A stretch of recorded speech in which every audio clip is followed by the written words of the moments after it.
Hi and welcome to PolyOriginals with Fiona Abel-Smith. Today we're going to have a little bit of fun and we're going to do a twist on a cane that I did some time ago. 5 years ago I posted this on YouTube, which is the Brocade Cane, and it was one of the first cane tutorials that I did online, and it's always been one of my firm favourites. I love the detail that comes out. It's done very simply using a single skinner blend, and I thought we'd have a bit of fun and do something similar. Those of you who follow me on social media know that I've been doing a lot of kaleidoscopes lately, and all of which are done with triangular canes, and of course this one was done with a square cane. So I thought we'd have a bit of fun. I'd go back to the basics, take more or less the original cane, but just give it a twist and leave it in a triangular shape.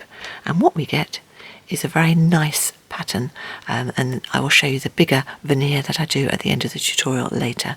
So this is what we're going to create today. It's actually simpler than the Brocade Cane, but starts in the same way, and then I do a slight twist and we end up in a triangular pattern. A nice easy tutorial, this one. As always with all of my tutorials and canes, if yours doesn't come out just exactly the same, that is absolutely fine. It just means you've created your own unique pattern.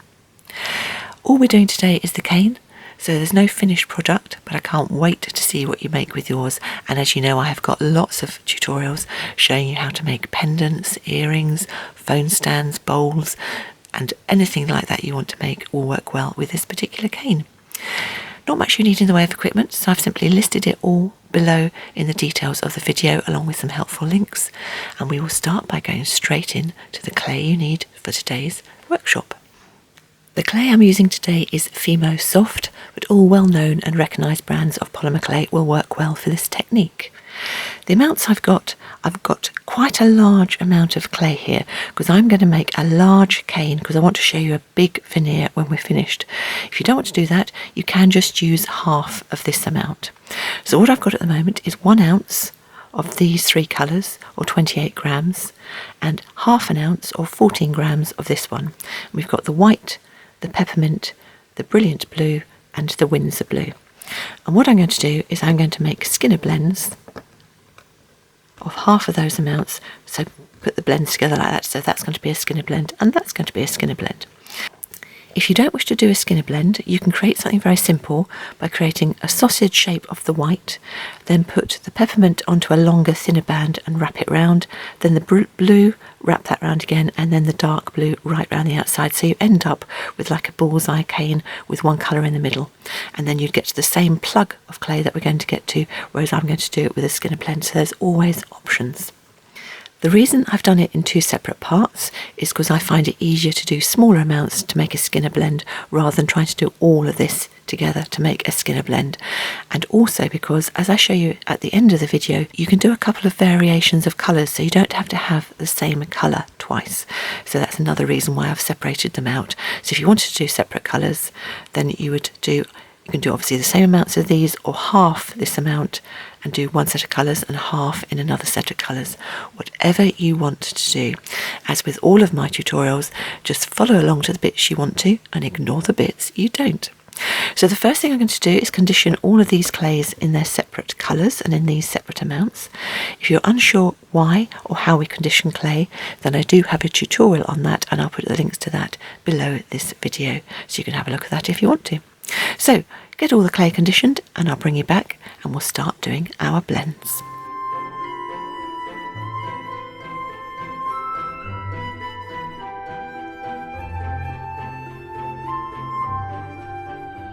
All 4 colours have been conditioned and put through, as I mentioned, on a medium setting of my pasta machine, and on my pasta machine 0 is thick, 9 is thin, and these have all gone through on setting number 3.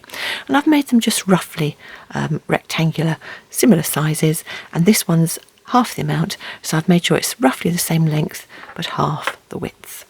And then we're going to do a skinner blend between these 4 colours, and we do that by cutting diagonally through the 2 end ones, straight down the middle ones,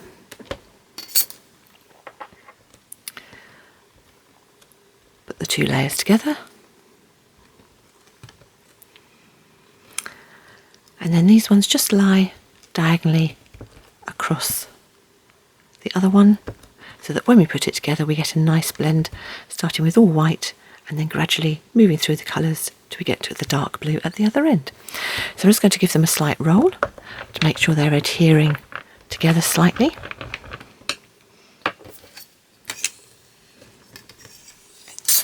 And then I'm going to put them back through the pasta machine. So what I do first is I will fold them in half, because I know then that I have to put the clay through, fold first, and then I collect it each time and fold it top to bottom until we get a nice smooth blend from the white all the way through to the dark blue. If you'd like more information on Skinner blends, I do have a video tutorial about that, and I'll put a link to that in the details below this video. So I'll put that through and keep collecting, fold first on a thicker setting, because I've now got 4 layers of clay. Keep collecting it top to bottom and then bring you back when we have the nice blend from one side to the other. Once you have your nice blend, either fold or chop it in half, and then pinching the end that's going to go back through the pasta machine just to make it easier to go through, I'm going to put through that way first with a fold at the side, so any trapped hair goes up at the side on the same setting that I'm currently using. So for me that is setting number 2.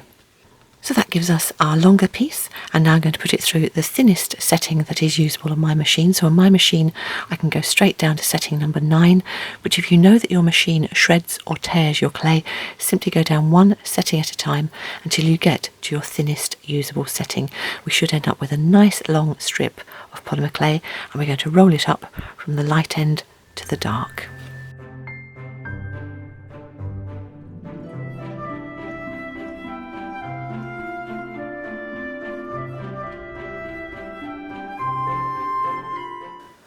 Once our roll is complete, I'm just going to give it a bit of a, just giving it a slight roll just to make sure it's nice and symmetrical.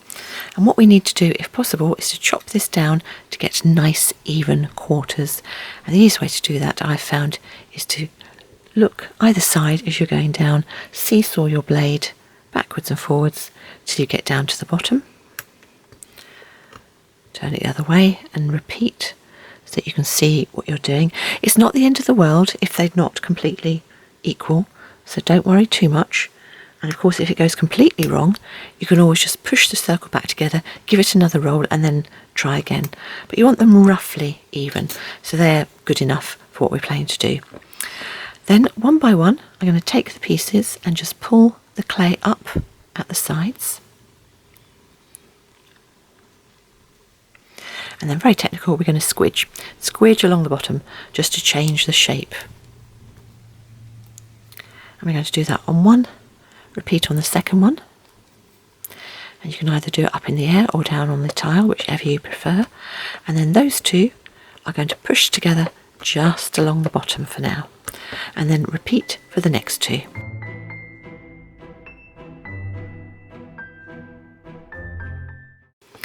When we've got all 4 pieces done, press them again at the moment just along the bottom. That helps the dark colours move up the sides more. And then we're going to turn it on its side and then just press it in slightly. And whilst I'm doing that, I'm keeping my fingers on the end so it doesn't spread out too much that way. Turn it over, do the same again, and now we can bring that up over the top to give ourselves a triangle. Now, if you were just doing the one colour and you'd only done half the amount of clay, at this stage you could cut this in half and use that for what I'm about to do and follow from this process on. But as I said, I'm doing double the amount of clay, so for me that is too long for what we're about to do next. So I'm just, with the heel of my hand, just going to press it down, sort of manoeuvre it around slightly, press it in, because I still want the triangular shape, but I want it shorter, because when you're trying to do a pattern that stays the same the whole way along its length, you don't want to start with too big a piece, otherwise it can become distorted. So that's not too bad. That's probably about a couple of inches, about 5 centimetres, something like that. And if I cut through just to show you what the pattern is going to be like, obviously you don't need to do that, but you can see there how the pattern has come. And I will now repeat exactly that with my second lot of clay and get it to this same pattern and shape and size. And if you were doing completely different colours, then this is where you take your second lot of colours and do exactly the same, so you get to exactly this point with your second lot. There's my second piece, and you can see it looks slightly different, and that's fine. If you'd had your one piece and simply cut it into two to give yourself your two pieces, then of course the pattern would be exactly the same on both sides. That is also okay. This is what I mean, right? Don't worry, don't stress. However, what we are going to do, as you can see there, is I've actually turned that one the other way up, and we're going to put them together exactly the same as we did with the brocade cane, by putting them together like that so that the two lighter ends stick proud of this sort of oblongy shape we're creating. Because what we do then is you push with your thumb the white over, and this is what creates the swirl and the movement in the pattern that we're going to create. Having done it for that one, turn over and repeat by doing it for the other one. So you can see there we've actually got a curl. Having done that, we've got a funny sort of elliptical shape, but we are going to push that into more of a triangle shape, so make it so that one of the white pieces is at the top and one of the white pieces at the bottom, or certainly the lighter pieces depending on what colour scheme you've gone for. So I'm just pushing it in, and then we will lie it flat. I'm just pushing those pieces down at the sides, pulling that up. You see we're going to start to get a triangular shape. And just keep working on that, having one side flat on the tile whilst you work on the other sides.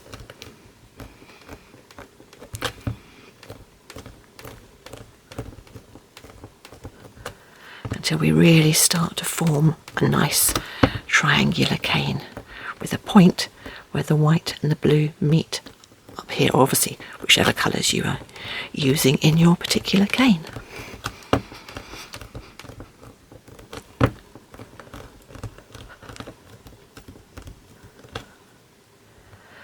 Okay, and when we've got it roughly something like that, and about 3 inches or 7.5 centimetres long, then we can cut this into 2 equal halves.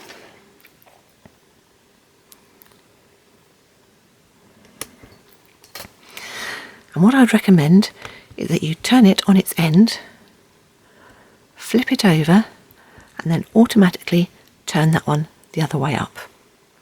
And what we're then going to do is we are going to overlap the little white area or the light area in the middle, because that's going to create almost like a little bow shape. Make sure it happens both at the top and the bottom. And we now have a square type shape. And this is where we start to differ from the brocade cane, because when we did the original brocade cane, we did this and then changed it again to give ourselves a nice pattern to create that, but in a square form. You see there it's roughly square or diamond shape, but this time we're going to make this triangular. So first thing I'm going to do is make sure those two pieces are pressed nicely together. And then with our light pieces either side, we're going to have one of the dark pieces being the top of a triangle, and we're going to flatten out the other side. So I'm just going to put it on the tile and sort of rock it backwards and forwards until I flatten out that bottom edge. You see it's starting to go. You'll also see the bottom bit starts to push out. Don't worry about that, we will sort that out in a moment. And now I've got that, I can start pulling up where the light clay and the dark clay meet, so we end up with more of a triangular shape. What we can do at this stage is sort of push the bits that have become extended out, and also pull this bit longer. And you can either do it with your fingers like that, or holding it flat on the tile again, just pull that one side longer so you get an even length all across your cane. And now we're going to add the extra twist. Now there's two ways we can do the twist, and we're going to twist both of these ends to create a nice little swirl effect. So you can either do it by pulling up the white and having the white on the outside, or by pulling up the white and the blue and having the blue on the outside. So for this one I'm going to do it so the white is on the outside, but I will show you at the end where I've done it so that the darker colour was on the outside. And what I mean by pulling up, turn it so that it's the light colour is towards you on one of our corners, and then with your thumb and finger just press and pull the clay upwards, trying to keep it even, and if it spreads out too much you can just press it back in. As you can see there, I'm starting to pull it out, and pull it out until you've got quite a nice point on the end of it. Okay, and this is what I mean about curling it. I'm going to curl it so that the white is on the outside, so I'm going to curl it that way. But of course I could curl it so that the white is on the inside, so it's your choice. Decide which you want to do. But we are going to do it with this one. So the white is on the outside, and all you do is very carefully, starting at one end and just working your way down, just tip that clay over and pull it over and pull it round until we have created a little swirl on the outside of that corner. We're then going to repeat exactly the same on this side. So as we did before, I'm just going to be pulling up with thumb and finger the clay, creating a nice additional pull as the clay goes out. And again, your choice, but I tend to keep what I'm doing. If I've done it one way on one corner, I tend to keep it the same on the other corner, because that way your swirl is going to be going in different directions, because this swirl is coming around here, and if I do the white on the outside, that one will go that way. So, same again. Very gently pull that down, roll it over until we have our swirls. And that is effectively the cane done. We've still got our triangular shape, and all we're going to do now is reduce the cane, and by that I mean pressing in whilst also gently pulling it longer in this shape until we end up with a nice long triangular cane. And the size you make it down to purely depends on what your project is and what you want to make with it. Now, as I said right at the start, I'm doing double the amount that you need to do, because I'm going to show you how it would make up in just little 6 slices to make hexagons, small ones, and then show you how it puts together to create a nice big veneer. So I will continue reducing this. So all I'm doing is pressing in with my fingers and then rotate and do the same pressure and the same movements along each side until this slowly gets smaller in size but longer in length.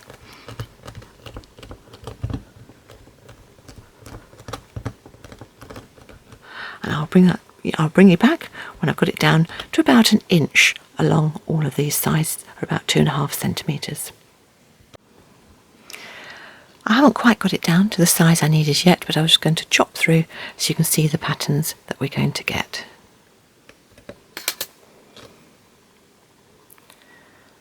You can see there the lovely sort of patterns that quite a simple cane makes when you start to put them together. You can see there sort of how that swirl just adds a little something in the corners. So as I say, I will get that reduced down, and then we'll start putting it together to show you the hexagon patterns and also the large veneer. Here was the cane reduced down, and I've taken myself 60 slices. 54 of them I'm going to use to create the nice big veneer, and then 6 I'll use just to put together to show you the smaller hexagon. And when I'm slicing, I use my polymer clay blade, and I hold the blade close to the middle and take nice even slices. And for me, I do it facing away from me and go down like that. But whether you want to do it that way, coming towards you, left to right, right to left, doesn't really matter. Just find a technique that works well for you, and keeping them even is more important than being particularly thin or particularly thick. So just choose whatever works best for you. You can of course also buy the most amazing slicing tools for polymer clay, and all of those work well. So just do whatever you want to do. When I'm doing a small veneer, so like 6 slices, I will often work on something like a piece of baking parchment, tracing paper, wax paper, something like that, just something that gives me manoeuvrability to go around. So we've got our piece here, we've got 6 slices, and either working 2 slices at a time or 3, simply marry them together, watching where the pattern is and checking that you've got a good match. Decide which bit you want to put in towards the middle. I think I'm going to have that bit in towards the middle, so I'll put that piece in as well. Get them together and put them down on a piece of scrap clay veneer, and then repeat, putting the first 2 pieces together the same, put this time, of course, that needs to go that way around, so the additional piece is coming around here. So figure out where the patterns are and make sure you marry them up. And that one will sit on next to it, just there. So that gives us the first example of how the pattern's going to look, and then I will neaten that up with my cable needle, just pulling the slices in to each other, making sure they're touching nicely. Make sure that the edges are nicely hexagon, and then either use a cutter to create something like a pendant or a pair of earrings, or just leave it in the hexagon shape. I do have videos where I've done this in more detail, and I'll put the links to those in the details below the main video. So here's the finished full veneer with the 54 pieces, and you can see all the design coming through. And as I mentioned, I've done that in detail, showing you how to put the veneer together in a couple of videos, and I'll put the details below this one for you. So you can use this to cut shapes out. You can make pendants or earrings, make something like a bowl, cover a phone stand, all of which I've given you details of in previous videos. But I think it gives us a really nice pattern, and I do like it as a slight twist on the original Brocade cane. And that was a little hexagon cane, which I've just finished off, so again that can be used for something as well. So let me take you through a couple of other colour examples that you can use. This colourway was done with exactly the same blue that we've just done, so the Windsor blue, brilliant blue, peppermint and the white, and then for the second one I used white, lilac, raspberry and plum, and that gives you that effect. This one I did in green, exactly the same way as I've done the tutorial today, so both of the triangles done in the same colour, and this one was done with white, apple green, tropical green and emerald green with a little bit of Windsor blue mixed in, just to make it nice and dark, and that gives a nice contrast for that one. This one I did with 2 tones of green, so this one was white, apple, a sort of slightly mix of tropical green, and then a darker sort of sagey green, so these were colours I'd mixed up myself. And then to complement that I did sort of like a softer, more bluey type green, sort of going towards the pale emerald greens in the middle of that. So that's made up colours, but it gives you a nice variation between the two mixes of the greens. And then we've got this one, which I must admit is one of the favourites that I've done so far, which is a lovely contrast between the greens that I did in that first green one and then some lovely oranges and reds. So the same, we've got white, apple green, tropical green and that mix of emerald and a little bit of Windsor blue to get the darkness. And on this one we've got lemon yellow, sunflower yellow, Indian red and a little bit of ruby red mixed with plum around the outside. And on this one, when I did the twist, I did it exactly the same as I did on the tutorial I've showed you today, so that I pulled up the lighter colours and twisted the lighter colours around, so you can see there they've got that nice sort of mix in the middle. And on this one, can you see you've got the darker lines in the middle, so this is where I pulled up. When we did the pull up and the twist, this time I twisted the darker lines on the outside, and that gives you that slightly different orientation, whether you want the light on the inside or the dark on the inside, those little arrows. So that's how you decide which look you want when you're doing that final twist. So there we go, the Brocade cane with a twist. Give you lovely patterns whether you do all the same colours or a contrast between the two different triangles. I really enjoyed how it came out. I think it creates a lovely pattern, and I can't wait to see what all of you do and make with all of yours. As always, thank you so much for watching, and a special thank you to those of you who subscribe. I really do appreciate it. I'm off to have some polymer clay fun, and I hope you'll join me for my next tutorial. That's it for now. Bye.